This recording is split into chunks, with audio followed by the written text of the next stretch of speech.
Good afternoon, good morning, good evening, good night. आप सभी का स्वागत है अपने इस यूट्यूब चैनल स्टडी सक्सेस तक।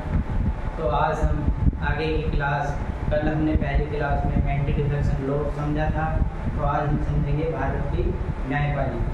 तो आज हम स्टार्ट करते हैं भारत की न्यायपालिका से।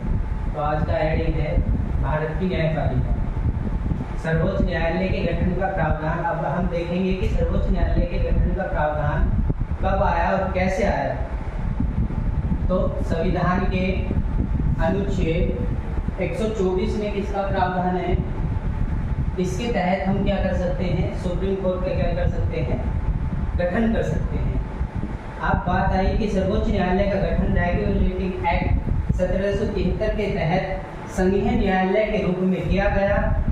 बाद में 26 जनवरी 1950, ये डेट बहुत है, 26 जनवरी 1950, जब हमारा संविधान पूर्ण रूप से लागू हुआ, जिस दिन हम गणतंत्र बने। और गणतंत्र का मतलब क्या है? गण माने मुखिया और तंत्र में शासन, यानी कि किसी मुखिया के शासन से आज़ाद होना। तो 26 जनवरी 1950 को इसका नाम भारतीय उच्चतम न्यायालय सुप्रीम कोर्ट ऑफ इंडिया रखा गया।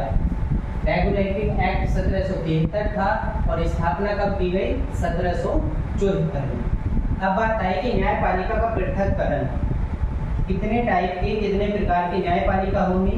नंबर 1 सर्वोच्च न्यायालय होगा, जो पूरे भारत का होगा, यानी कि पूरे इंडिया का होगा। नंबर 2 राज्यों के लिए उच्च न्यायालय की व्यवस्था की गई। नंबर 3 जिलों के लिए जिला न्यायालय की व्यवस्था की गई। अब सर्वोच्च न्यायालय में क्या है? एक मुख्य न्यायाधीश होता है और अन्य होते हैं। इसके मुख्य न्यायाधीश का कार्यकाल 6 वर्ष या 65 वर्ष होता है, सुप्रीम कोर्ट के मुख्य न्यायाधीश का।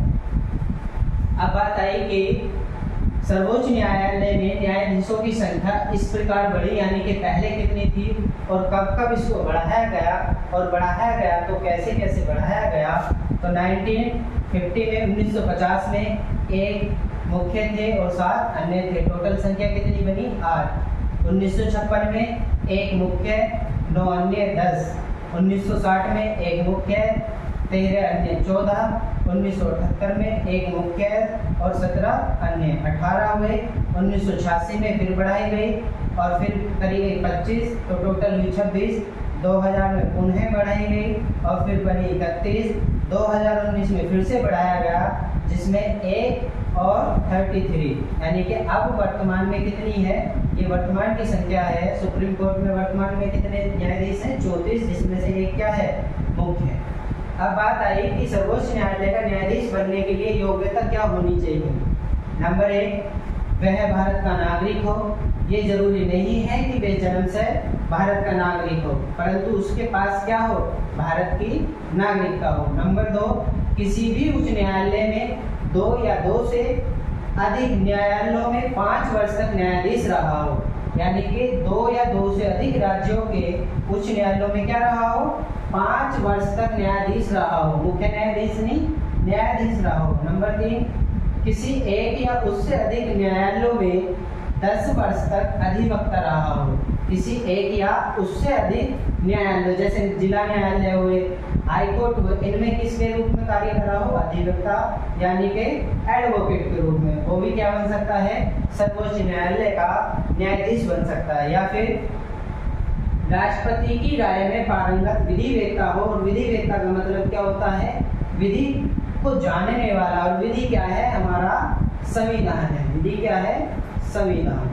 तो जो संविधान को अच्छे ढंग से जानता हो, जो राष्ट्रपति को लगता हो कि वह संविधान के प्रति विधिवेत्ता है, तो उसे भी क्या बना सकते हैं? हम न्यायाधीश बना सकते हैं। अब ये अस्तित्व में कब आया था? सुप्रीम कोर्ट 28 जनवरी 1950 को हमारा सर्वोच्च न्यायालय अस्तित्व में आया, ठीक जब हम 26 जनवरी 1950 को गणतंत्र बने। इस दिन हमारा भारतीय संविधान पूर्ण रूप से लागू हुआ। ठीक उसके 2 दिन बाद क्या आया? सुप्रीम कोर्ट अस्तित्व में आया। जब इसकी स्थापना की गई तो किस रूप में की गई? रेगुलेटिंग एक्ट 1773 के द्वारा 1774 में स्थापना की गई।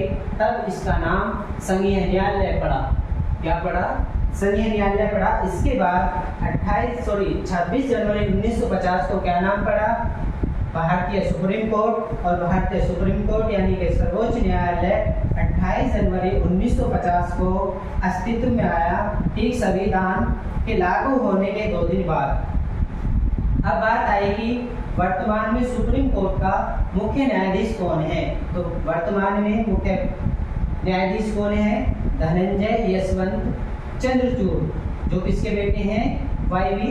चंद्रचूड़ के बेटे। अब बात आई कि इसके वेतन और भत्ते किस आर्टिकल के तहत दिए जाते हैं। तो इनके वेतन तथा भत्ते आर्टिकल 125 अनुच्छेद 125 के तहत भारत की संचित निधि यानी कि कंसोलिडेटेड फंड ऑफ इंडिया के तहत दिए जाते हैं। अब ये दिए जाते हैं किससे? संचित निधि से।